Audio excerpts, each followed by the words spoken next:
If you're involved in the podcasting industry at all, on the production side, on the software side, any of those areas, or maybe you've thought about starting a podcast, you have probably heard of Dave Jackson. Dave Jackson is one of the OGs of podcasting. He won't admit it. We talk about it during the show. He started way back in 2004 and has learned a lot along the way. I get the chance to talk with Dave this week, and I also learned a lot. It wasn't 20 years worth, but it was close. You are going to want to stay tuned.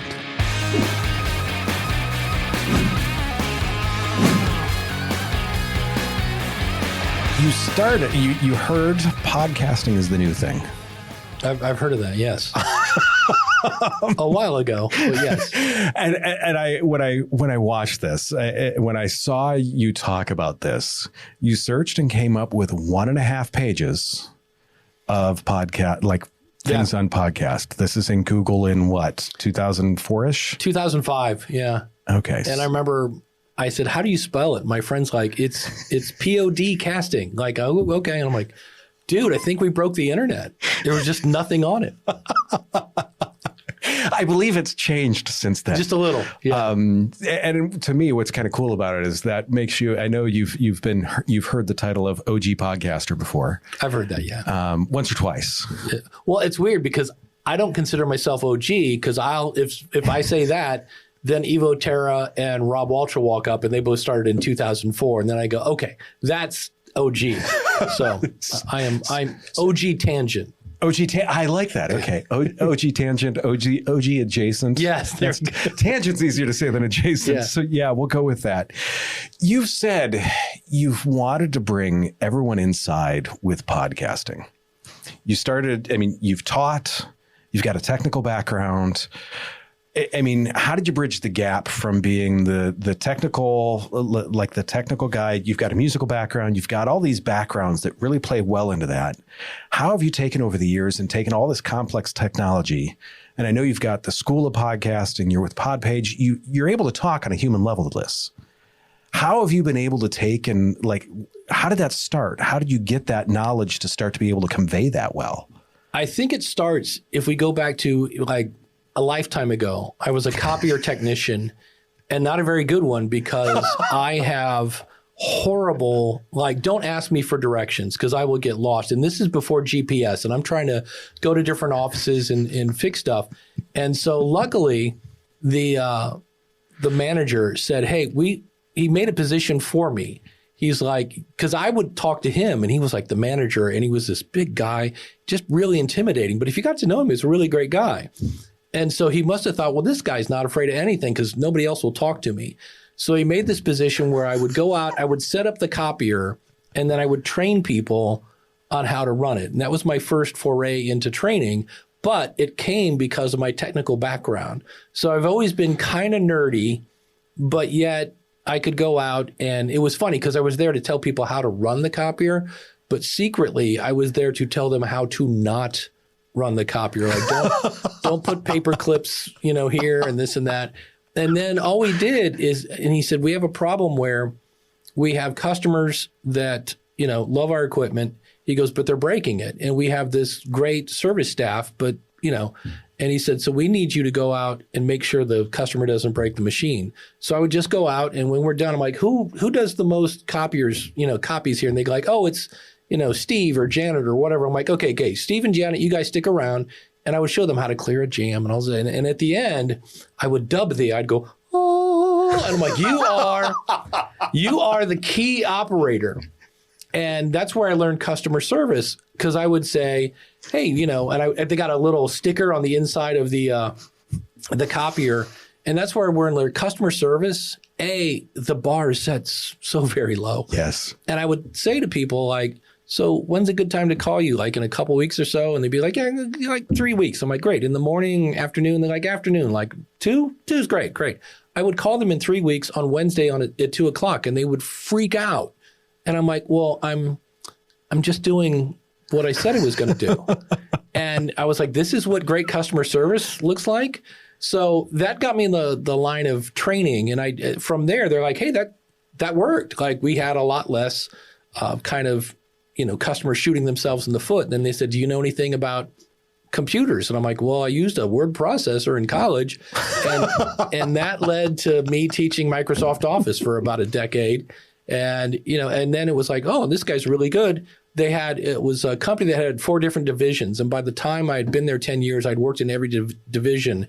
And at one point I was training people like the Chicago Tribune on how to run these, they called them copy dot scanners. They were about the size of this table. Yeah. They were huge. I remember those. And it was just so over the years. And then the bad news is I won Employee of the Year.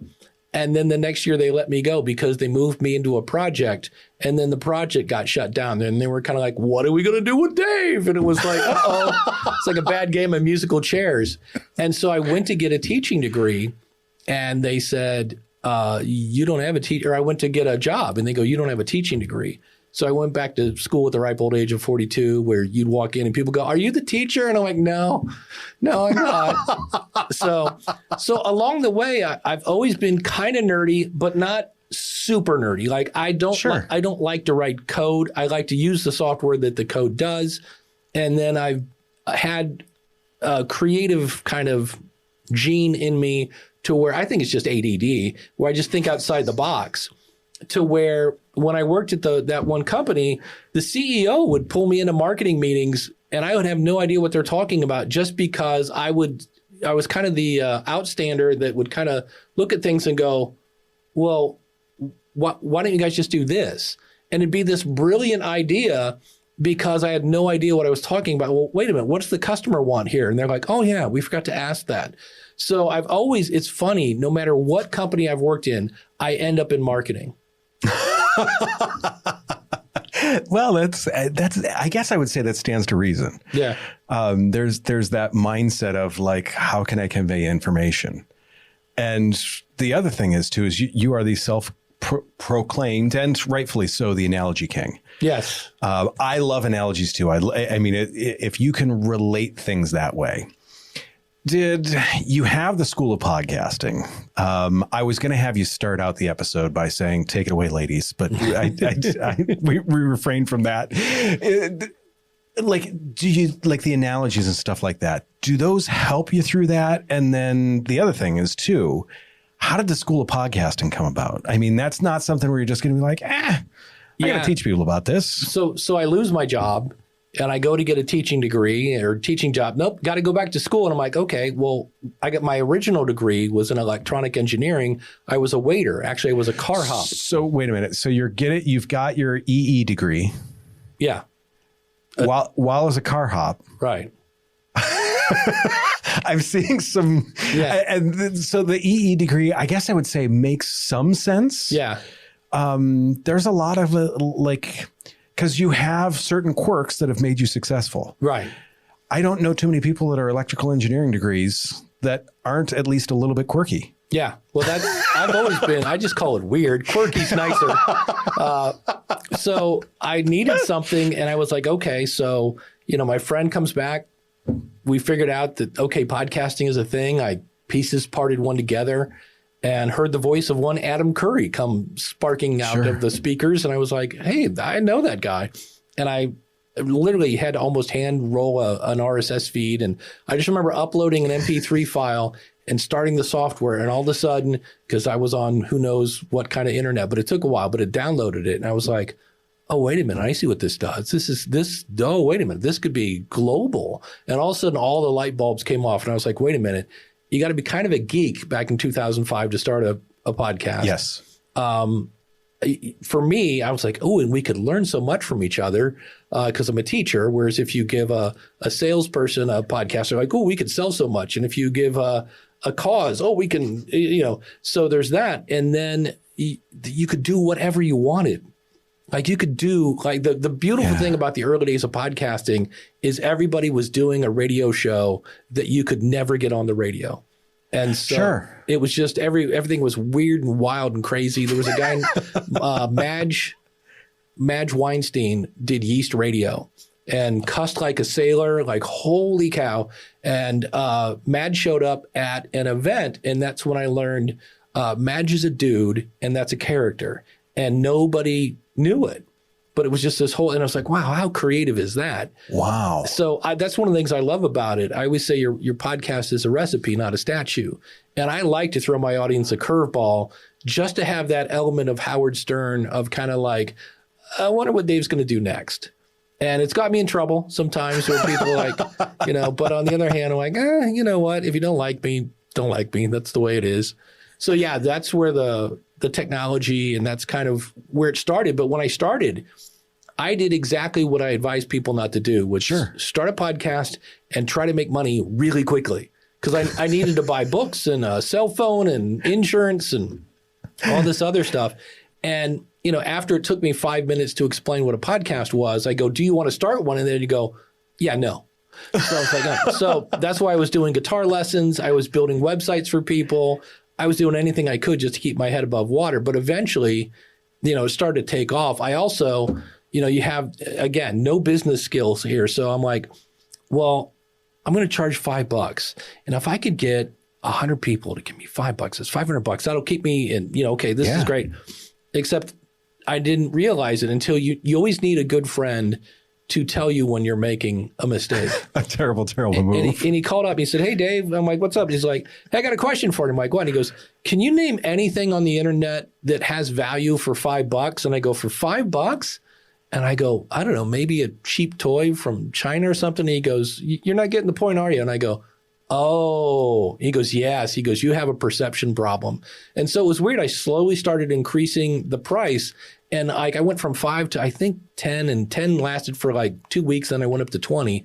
And all of a sudden people started showing up like almost instantly. And I was like, wow, that seems so, backwards. But what was weird is my business plan was you would sign up, you would start a podcast, and then people would go, hey, how'd you learn how to podcast? And you'd go, oh, my buddy Dave. And then use your affiliate link so you can earn money. And instead, people went, how did you learn how to podcast? They said, oh, I learned from Dave, but I can teach you. Right. And I went, oh, that's so I then raised it. And the other thing was at 20, people were joining, but they weren't doing anything. Sure. They were just giving me, and I'm weird. Like, if you give me money, I kind of want, like, we all love money for nothing and chicks for free, but I was like, it seems a little weird. So it wasn't until I raised it to 50 that people actually started making podcasts. And I was like, that's such a weird, because I've heard that, if you price it too low, people are going to say, well, this can't be any good. It's only X amount of money. So that was one business lesson that I learned the hard way. It's interesting. So you talked about like that, especially at first, because you and 7 other people on the planet were aware of what even a podcast was. What kept you doing that through those times when you're like, oh, both people are listening? Yeah. The thing that freaked me out, because at the time, in 2004, it was a banger year. I filed for bankruptcy and divorce. It was buy one, get one free. And so I did that. And my brother said, look, come live in my basement. He's like, you got to get back on you. And I'm like, no, I'm going to get an apartment. And being a good brother that he was, he's like, I got a room in my basement. It's free. You can help with the kids, take them to school, like whatever. So great. So I do that. And I don't know, I did a podcast originally for musicians. And I see I have an email with an attachment. And I'm like, okay. So of course I download it and scan it for viruses. And I open it up and it's this dude named Michael Van Laar from Nuremberg, Germany. Now I'm in Mogador, Ohio, out there with all the cows. And I got a dude in Nuremberg, Germany. And I hit play. Hello, Dave. This is Michael Van Laar from Nuremberg. And my brother goes, did he say Nuremberg, Germany? And I go, yeah. And he goes, wait, somebody on the other side of the planet is listening to your thing? And I go, I guess so. Yeah. And that's when I really went, okay, I grabbed the podcasting pole and I'm like, I claim podcasting in the name of Dave, because it was technical, it was creative, and I could do whatever I want. And that's when I went. And I think how did I keep going? Yeah. I've always seen the potential. Okay. It's like, it can be, if you go to any main street in any city, right? You've got the library and you've got the grocery store, got all the good stuff. And on the other side, you got the porn store and the whatever else. So the shady parts. Yeah, I've always seen podcasting as like, it could be used for good. It could also be used for, slimy people, the 3 easy payments, that guy. But I've always thought, I'm like, wow, I'm going to learn about African culture that I've never known. And I can get it from boots on the ground, and I can learn this and I can learn that. And, and I have a lot of the stuff I listen to is all, there's no fiction in Dave's podcast. It's all, stuff that I'm listening to. So that's probably it. And then as I started to help people, and they would be like, oh, I just went to this thing. Kim Newlove does a thing about Perrysburg, Ohio, and she's starting to get recognized, and it's kind of freaking her out. Where she's like, "This is kind of cool." Like I walked in, and somebody said, "Hey, I listened to your podcast," and then they give me these things I call because of my podcast story. So, and as much as I'm like, "Way to go," they're like, "No, you don't get it. Your thumbprint is in there." Like I wouldn't have done that. So that as a teacher, there's nothing better than having willing students, and then students that start to see their own success. And so that's what keeps gas in my tank. Love that. It's funny. I still remember, I always tell the story when I was at the truck dealership doing those videos. I had someone walk into my office, driver, obviously, me being a little bit germaphobe. This guy walks in, probably 4 days worth of potato chip grease on his shirt. He sits down. "Hey, Josh, how's it going?" And I'm like, "Who the hell are you?" Knew me because he had listened to all the times that I had talked about trucks. You talked about the monetization piece and like supporting yourself in the basement. Yeah. Your book, Profit from Your Podcast.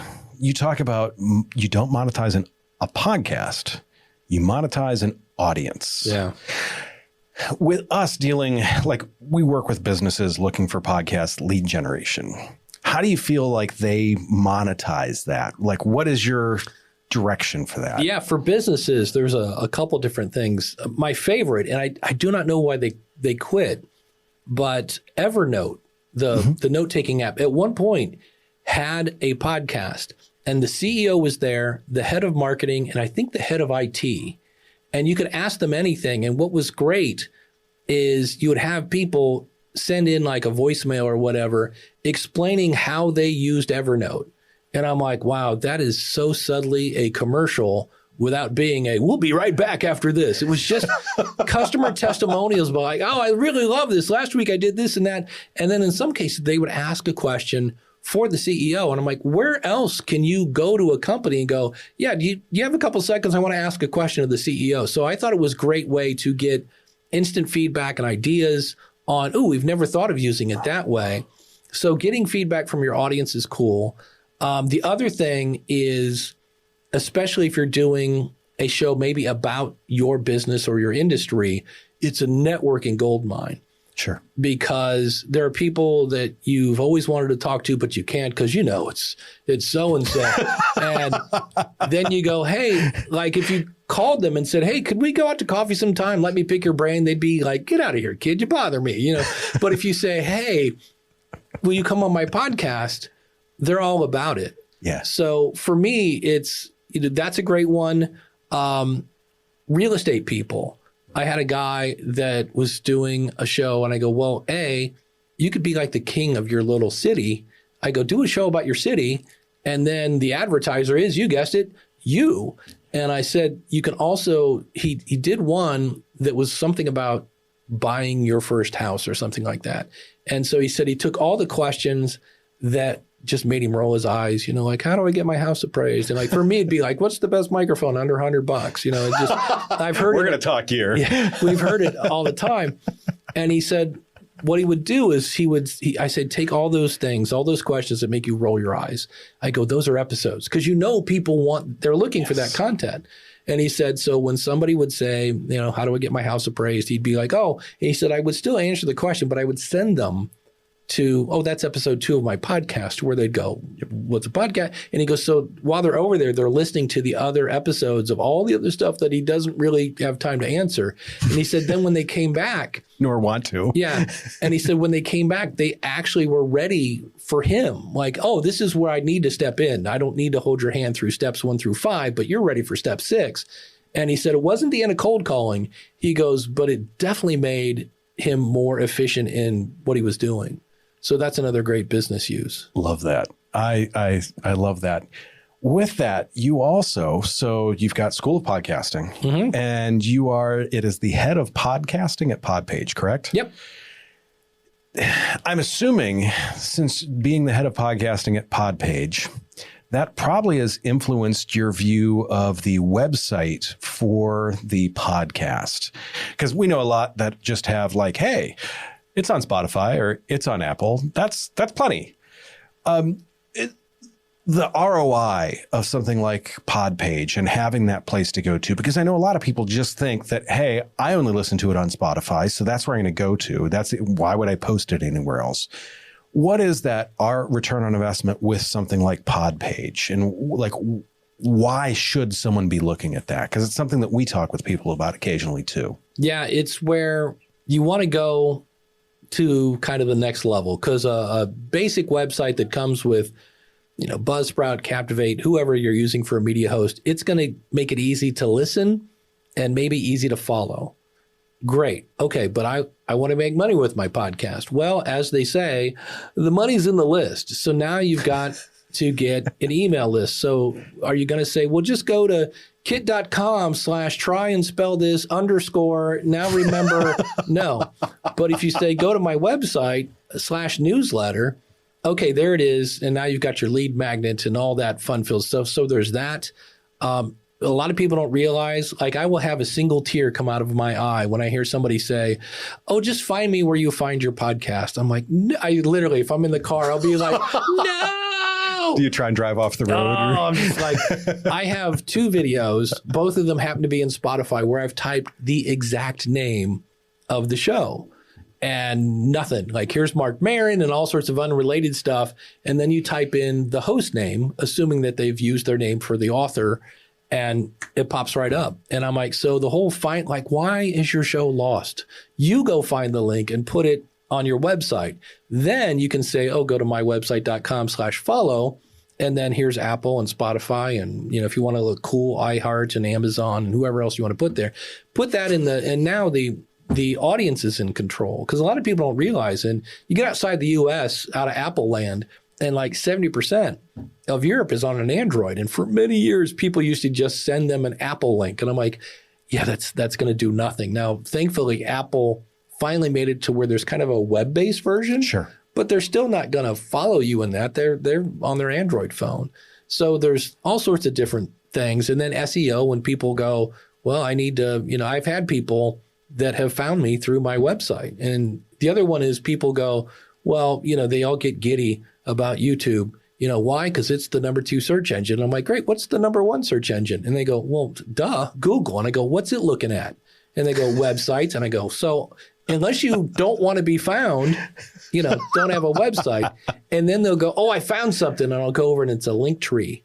And I go, do you realize that has 0, like almost negative correct SEO? And I'm like, and then they go, well, okay. And I'm like, yeah, and you might want to think about writing a blog every now and then. And like, well, that takes time. And I go, what else you got? Yep, sure does. It sure does. So websites are important. I love that. Yep, sure does. Yep. We get the same look when we tell some people like, hey, you should look at this or work with this. And they're like, oh. They're like, well, how do we do that? We're like, oh, well, you can do it or you can pay us to do it. Either one. Yeah. We're fine with both. You're going to spend the time on it or you're going to spend the money on it. That's it. Yes, your 2 forms of currency, time, money. Use the one you have the most of. Correct. Or the one that you just want to get rid of. Yes. Speaking of that, you talk about, and I love this piece because you talk about how your words matter, not you specifically, but you talk to the general public saying their words matter. Can you tell me a time where you realized that your words had like weight or influence behind them? I mean, it was 2018 that you were inducted into the Podcast Hall of Fame. So your words have affected more than like 2 or 3 people. Where's a time where you can recall that your words like really carried weight behind them? Well, it's weird that you think that nobody's listening, of course. You have the first. Well, nobody would listen to me, and then you start wetting your pants. Why? Because people are starting to listen to you. So that's always interesting. But my first show was for musicians, and I said, hey, don't forget, for those who have money, there's therapy. For the rest of us, there is music. And it was just a cute little corny thing I would say at the end. And I always tell people, if you come to Akron, Ohio, I will buy you Luigi's Pizza. And so I took this guy out and I told my brother, hey, in the event I'm dead tomorrow, it's George. You know, I've never met this guy. And he said, hey, do you remember how you used to say that? And I go, yeah, that's pretty cool. I said that? And he goes, yeah. I go, that's not bad. And he goes, I am now a teacher at a university for music. And he goes, and I open every semester with that. And I'm like, for real? And he goes, yeah. And I'm like, well, that's kind of cool. So that's one. But Wow. the one that knocked me out of my seat, because I'm talking about microphones and bandwidth and Sure. And I get this email and it said, hey, I just want to let you know my best friend of 20 years died suddenly. My job of 20 years died suddenly. And I was pretty sure I had cancer. And my favorite holiday is Halloween. And I was going to take my gun and blow my brains out. He goes, and then I heard your show where you said sometimes having a podcast can give you a purpose. And I thought, maybe I should start a podcast. And he goes, and I just credit you with saving my life. And I'm reading, it's hard to make Dave Jackson speechless, but I was like, wait, what? So Wow. it was, and what was weird is I've told that story at different events. I have a buddy of mine, Ken Blanchard, does Speak Life Church. His show, he's got an amazing background. He's a Black Republican pastor that teaches gun safety, that used to work for either the FBI or the CIA. That's confusing. Yeah. And he's a great guy. But at the end of his show, he goes, look, I love you and there's nothing you can do about that. And I think because of some of his military training, Sure. he attracts guys. And he, like the one Sure. time, he had a guy that was literally on the roof. And, you know, he's talking to them and his wife's like, are you almost done down there? He's down by the dryer doing his podcast or whatever. He's like, I think I'm going to need a minute. And he goes, I'm not trained for that. He goes, but he's helped like 5 people. So it's weird that we hear so much about the loneliness epidemic and people are really connecting with podcasters. And I know I've had that once. I bought a piece of furniture from wherever, you know, slot A into tab B, and I'm just ready to just, you know, eat nails. I'm so frustrated.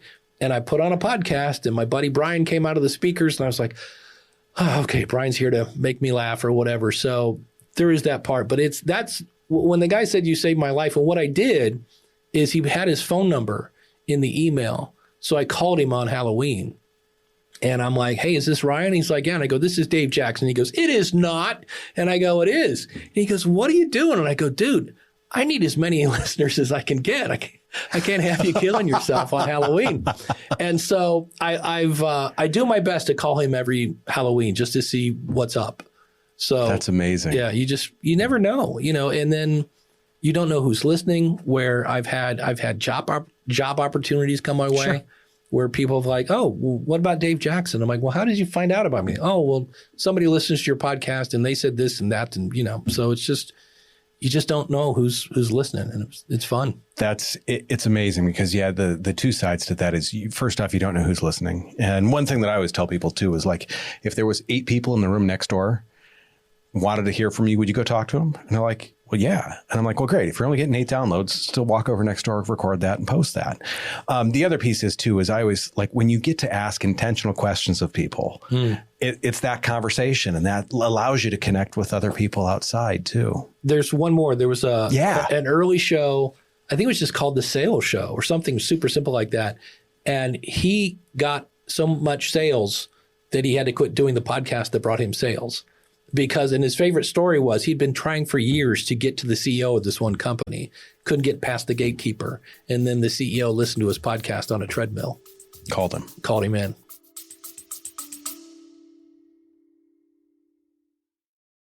Is your podcast not getting the results you hoped for? Are you feeling stuck and unsure how to grow your audience or make a real impact? We get it. Podcasting can be a challenge, but with the right strategies, it can be an incredibly powerful tool. That's why we're offering our free no-pitch podcast consultation. We'll spend 30 minutes with you identifying areas for improvement on anything from optimizing your audio or video quality to developing a content strategy that resonates with your customers. If you're ready to unleash your podcast's full potential, visit the link in our show notes to schedule your free consultation. Space is limited, so sign up today so we can help you create a podcast that truly shines.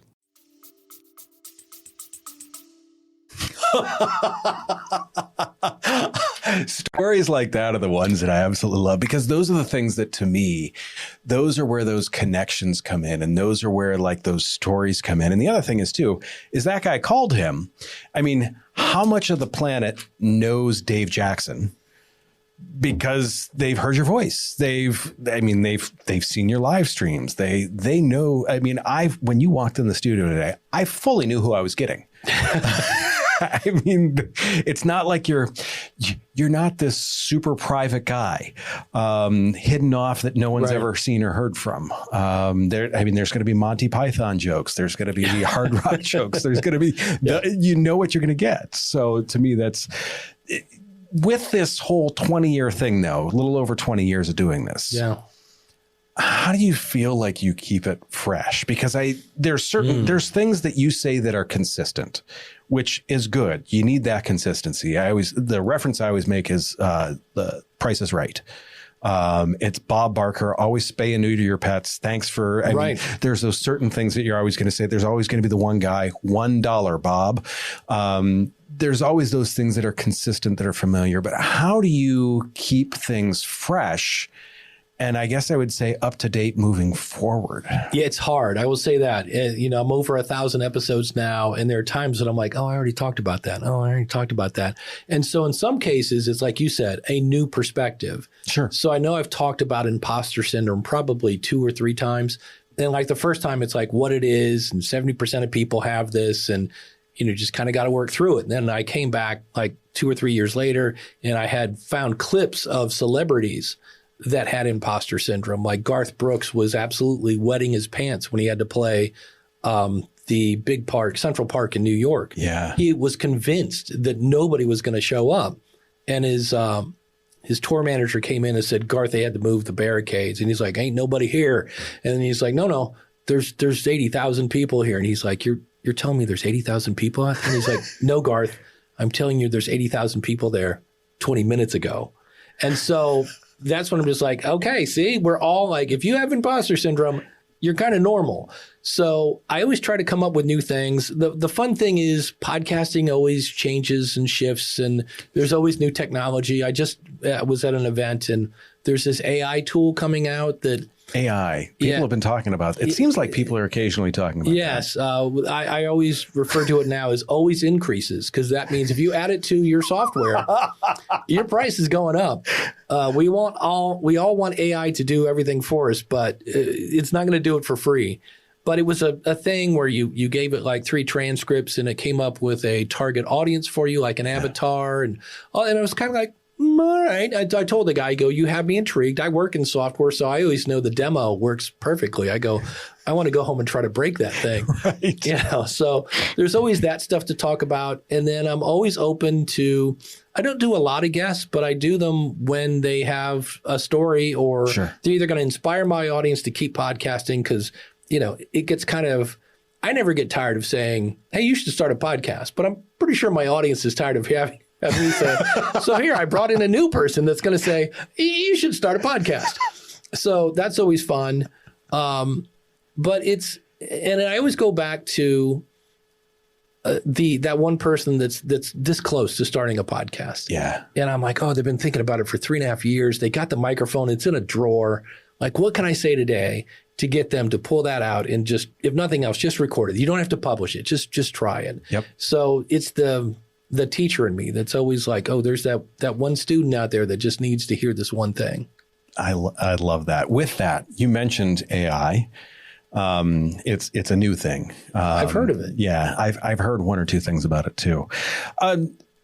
What do you see as the next big thing? I see some bad things coming in podcasting, like the AI. Yeah. I forget the name of the company. Inception Point. Yes, Inception AI. Point. Yes. That's cranking out just thousands of podcasts every day. What's the next big thing that you see that's good in podcasting? There's so many great things about podcasting. That's probably one of the reasons why you've been doing it for so long. But what's one of the next big things that you see that's good? This sounds weird. I love that Inception Point AI is putting out 3,000 episodes a week that we lovingly call AI slop, because if you want something to sound loud, put it next to something soft. If you want something to be fast, put it next to something slow. If you want to make something sound good, put it next to AI slop, and anything is going to sound good.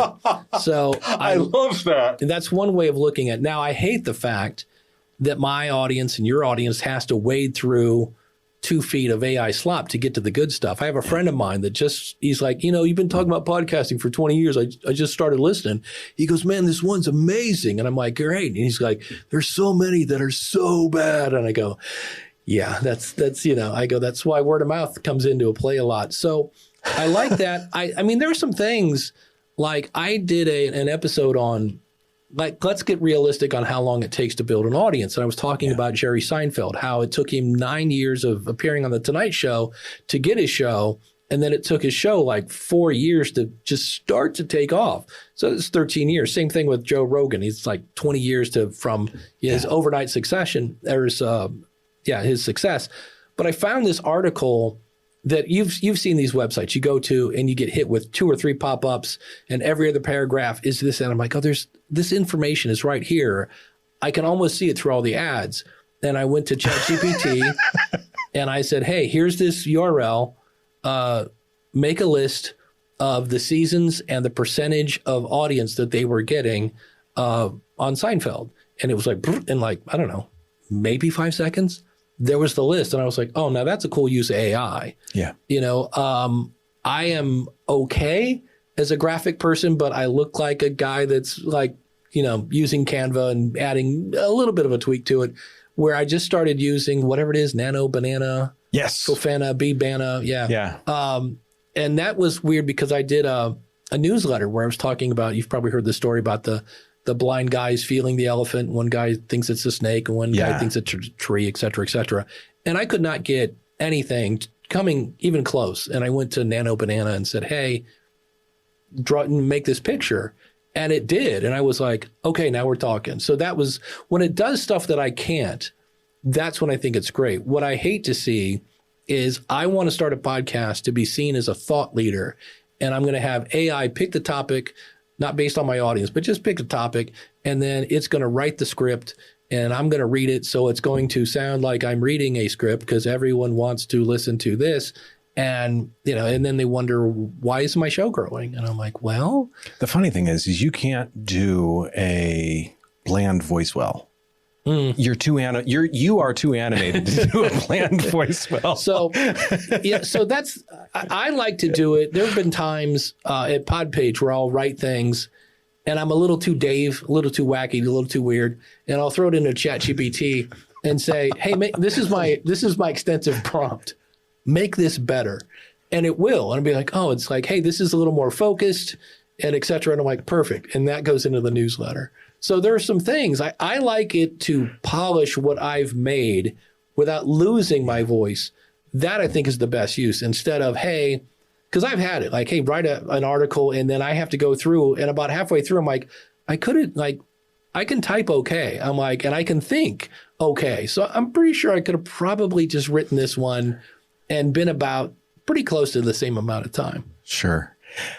The last question that I always like to ask people is, what is that one piece of advice that you're going to give to a podcaster that is just starting out? What's the one thing that they need to do and or know as they have started this journey? Yeah, it's 2 things. Why are you doing this? Because if the answer is, I don't know, it looks fun. Okay, just stop right now. It's work. Yeah, it's work. We know it's work. And then the other one is, how are you going to measure your success? And so many people they look at me and they kind of give me a head tilt and they go, downloads. And I'm like, okay, anything else? And they're like, what else is there? And I'm like, well, Jen Briney does Congressional Dish. She kind of measures her success because she reads the bills that go through Congress, God bless her. And then she tries to read them impartially. And when people say, hey, I would have voted for this person, but based on what you just told me, I voted for this person.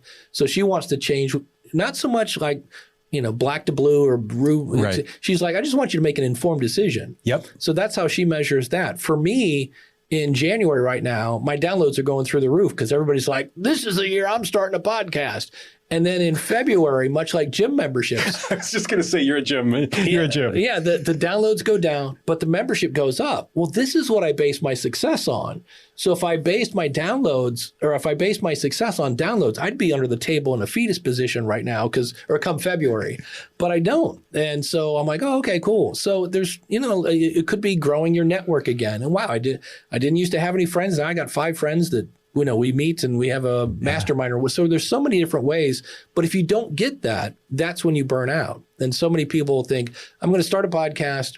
I'm going to get ads. I'm going to make money and quit my day job in 6 weeks. And I go, 6 years, maybe 6 weeks. I don't think so.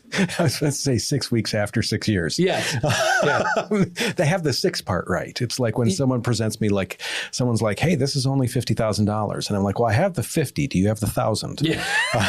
Yeah. It's the same idea. I usually tell people somewhere around 3 years is when you have the audience that you can then decide, okay, now what I want to do with that. But that's if you're good. And then there's always, in some cases, a little bit of luck in there. Sure. I have a friend of mine, Cliff Ravenscraft, known as the podcast answer man. And he started a show about the TV show Lost. And then about a month and a half after he started it, CBS officially launched a Lost podcast. People searched for it because he had more content. They found Cliff, and he got a boatload of traffic to his podcast. Wow. So a little bit of luck, but he had to keep them. You got to have the talent. Yes. And so, he's done a bunch of stuff with that audience over the years. So sometimes it's not, it doesn't suck to be a little lucky at times. No, there's always, even Mark Cuban said, you gotta have luck. Yeah. You gotta be good, but I mean, you're going to be luckier if you're at least good. And to me, the way to be good is to have the preparation in and doing the episodes right and the things of that, and having, like you said, that expectation of like, this is not 6 weeks. Yeah. Enjoy going back to the new person, enjoy the ride. Oh yeah. Because so many times we are so focused on the download and we got to do this. And I'm like, hey, look outside. There's like beautiful flowers and, and we just miss it. It's kind of fun at the end of the year to go back and see, oh, okay, I've grown 4% of my followers, right? It's not a huge graph, but it's upwards trending. And I'm like, if I continue this another 2 years, I've gone from here to, low space to high space. And I'm like, so don't forget to look around and realize that, like I just came back from Podfest, and this sounds weird, but I think I bought one meal because I would just be walking along and somebody would go, hey, you got any lunch plans? I'm like, no. I'd go to lunch and I'd go to pay. And they go, oh, no way. They're like, you've helped me so much. I'm buying your lunch. And I'm like, okay, I'm not going to, argue with that. So, you just never know. And that's stuff that you shouldn't take for granted. No. So absolutely amazing. Where if people are interested in School of Podcasting, in Podpage, where can they and should they find you at? Yeah, just go to schoolofpodcasting.com. If you want to see what your show would look like in Podpage, start your 14-day free trial. Go to podpage.com/preview. And you can see it there, play with it. It's fun. It's great. And the great thing about Podpage is once you see it, you're like, oh, this makes sense. Where's this been? Yeah. So wonderful. Dave, thank you. As I said, it's been an honor. I truly appreciate the time. And for everyone out there, I have a lot to think about before I come back with the summary. That's it. What did we learn today? So I love it. Connection. That is one of the biggest things that comes from this. When Dave mentioned the story about the gentleman that didn't commit suicide because of Dave's podcast, holy cow. I mean, I could feel the temperature change in the room almost. I mean, what a story about connection. Now, do I expect my podcast to do that? No. And that's the second thing that I really want to talk about is what my expectations are for my podcast. I have them written down so I know what I'm looking for. I know what I'm trying to do and I know where I'm trying to go. If you don't have that, you don't get through those hard times. Because let's face it, we've talked about this. Podcasting is work. Now, if we're doing all the production for you, it's less work than you may have otherwise. But in the same sense, if you're properly prepared, if you're properly set up, and if you're doing things right, it's some work. And you need something to get you through those tough times. That North Star, here's where we're headed. That is what will get you through that. Dave made a really big point of that, is knowing where you're going and then knowing what your expectations are. I know a lot of people set high expectations. They're like, I'm going to be Joe Rogan overnight. And you're not. Joe Rogan built that over 20 years. Other big podcast companies have either built it over a long period of time, or they have built it on the backs of dump trucks full of cash. It's one of the two things. It's either time or money. Dave and I joke about that during the podcast. You're either going to give up time or money. It's one of the two things. That's what's going to help you with your podcast. And to me, it's knowing the expectation of, like, if you're willing to put in the small amounts of time over a length of time, that is what's going to really help you and build that podcast. If you are consistently show up, talk to the people that you want to talk to your people. Dave and I talked a little bit off camera afterwards about how, in many cases, he's like, occasionally I get a message saying, you're going to talk about that? And he's like, yeah.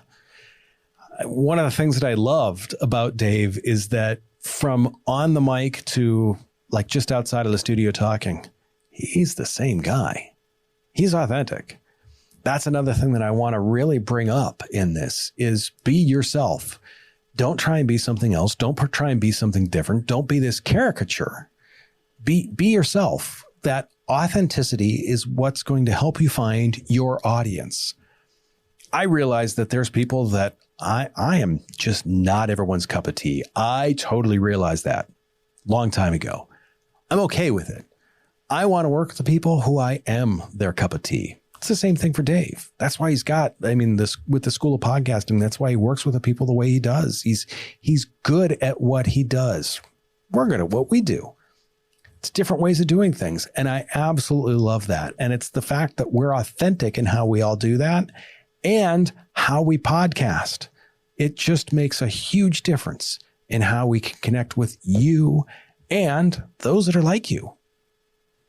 If I wasn't me, you probably wouldn't be listening to this, right? Maybe you want someone else. Who knows? That being said, those are really some of the big things that I took away from this, is that really you have to have that North Star. You have to know why you're doing this, and you have to know where you're going. Those are the big things that if you have that, everything else can be pulled from that. To me, to just have the chance to sit down and talk with Dave here in the studio, I had a podcasting OG. Dave is a 2018 Podcast Hall of Fame inductee. Sitting here in the studio. How cool is that? These are the doors that podcasting can open up for you. If you have questions about it, by all means, reach out. Would love to hear from you on that. Beyond that, I need you to do me one more favor. Take care of yourself. If you can, take care of someone else too. I will see you very, very soon.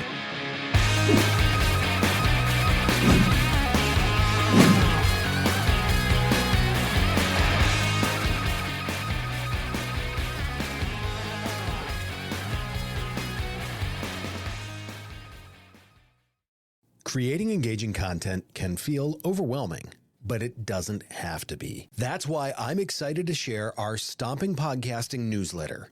You'll get actionable insights and expert tips straight to your inbox.